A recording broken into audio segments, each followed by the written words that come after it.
Hey, what's up? This is Eli. I'm sitting down with Lise for another ego interview. Have you taken any of your songs to shows? I've started to take them to a couple more. I believe it was one of my cousin's shows, and I started to just do some of her live shows there, and then some shows through the U of A and some of their students' associations.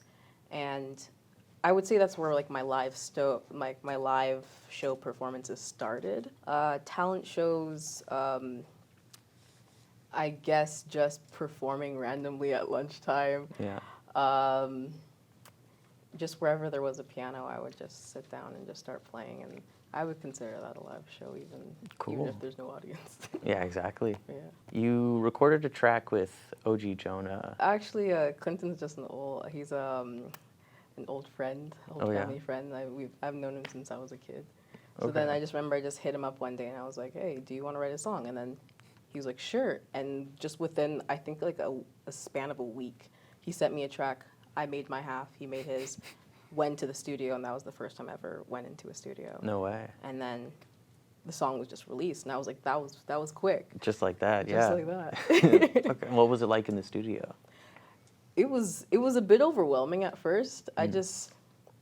I didn't know what to expect, and I didn't really know how to ask for what I wanted.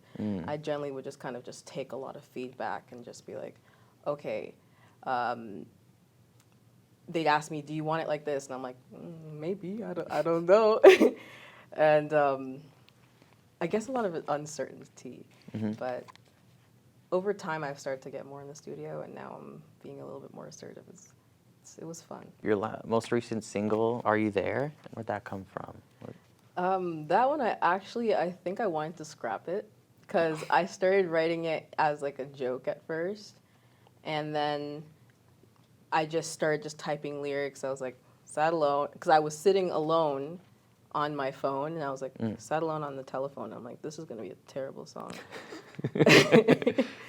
So then I just kept adding more lyrics, and I was like, okay, let me just leave this. And I went to bed, and I just didn't touch it for another 2 weeks. I came back, and I was like, okay, I have 3 lyrics, and none of these make any sense.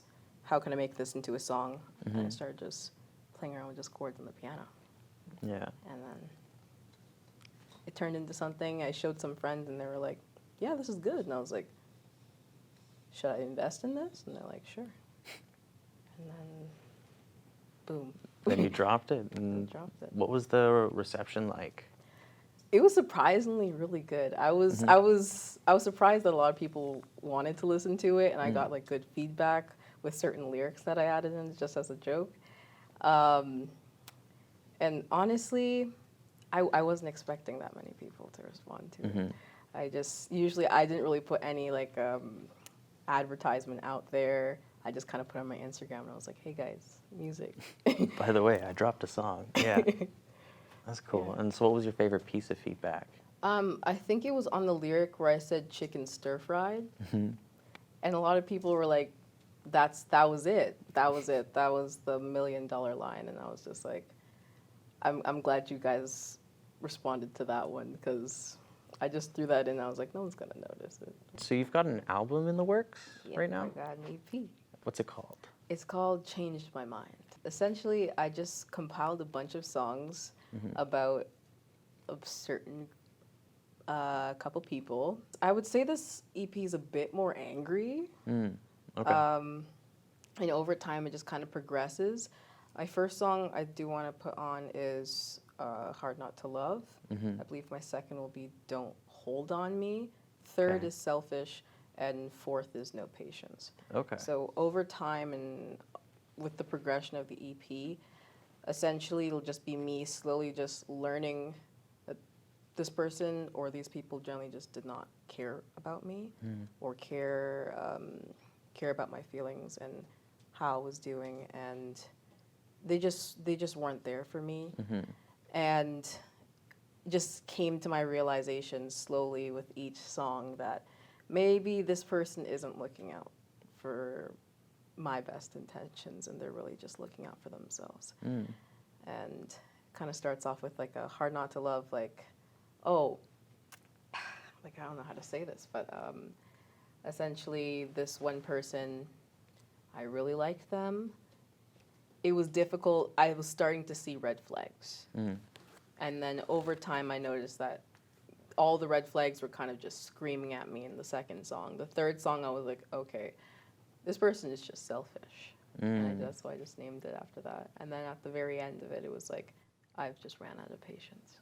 That's sick. And That's I've so cool. changed my mind. That's so cool. Okay. I really like that. For the last question, I want to ask, get the stories of your first show, your worst show, and your best show. Okay, I think I want to start with my best. Okay. It was one performance I did. I don't remember the name of it, but I did it at this one place that had like a very obscure name. It was a very small venue. Maybe it was like something Cyber Cafe or... Oh, Naked Cyber Cafe? Yes, Naked yeah, Cyber okay. Cafe. And it was just like, I guess not last year, but 2 years ago. And I sang just a bunch of covers and just mixed in with some of my original songs. And I remember just, the crowd was just very just receptive, and they were very just warm and just very happy. And I think I sang like a Harry Styles cover because he just released his album. And the sound system was so nice. I could hear myself, because usually I don't really hear myself performing. I just hear it after, and I was like, okay, it didn't sound as bad as I thought it was. Yeah, everything was just prime. Like I could hear it, it was clear, and it just got like really quiet. And then the song came on, and I was just like, I started singing, and I was just off to a good start, and I was like, this is why I'm doing this. It just all like came together in that moment. Eh? Yeah. That's cool. I think I ended off with "Hey There, Delilah," and then everyone just joined in, and I was like, "This just feels like a warm hug." Yeah, a good crowd pleaser to end it all off. Yeah. And then your first show and your worst show. First show.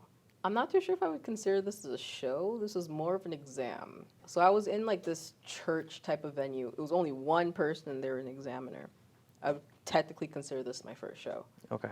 Because I was on a stage and I was performing. I think that's all it really counts. Yeah. And I think I was actually kind of sick that day, and my throat and everything was just not going well, and it was just silence, just this big hall, and this person just with I think she had a British accent. She was like, "All right, start," and I was like, "Oh my god." I'm imagining a clipboard and everything. Yeah. And she had because she was writing her notes. She didn't have a keyboard or a computer. And after I was done singing my piece, I just stood there, and it was just quiet. And then she was just, all you can hear is just her scribbling on her thing, just every single judgment on every single thing that I've done in that entire piece. And then after they'd be quiet, and she'd be like, "All right, next song." And I'm like, oh my god. Yeah, how many do you have to do? I think I had to do about 5. I had to have them memorized and just have like a mix of just different languages as well. And then my accompanist would leave, and then she would go to the piano and she would play just a really I would say long, maybe like 30, 45 seconds of something, and she'd be like, "All right, sing that entire thing back to me." After that, she would play a note on the piano, and she'd be like, "Okay, sing a note that's for a major fourth above this." Holy shit. Or a minor third. And so my first performance was just stress. Yeah, like it's all theory at that point. Yeah. Holy. And then your worst show. I was doing a competition, and halfway through, I just completely just forgot all the lyrics to the song. Oh no. And the thing is that there's other people who were also competing, and it was like it was kind of like a small room, so everyone is right there. They're right there, and they're all just like looking at me like, "You can continue." I'm like, "Nope, I can't continue. I don't know what the lyrics are." I looked at my accompanist. She's also my piano teacher too, and she was just like, "Oh, you forgot," and then she just started the piece from the beginning, and we tried it again, and I forgot the exact same part again. Oh no. Well, thanks for sitting down. That was Lise for Ego Magazine. I've been Eli. Thank you.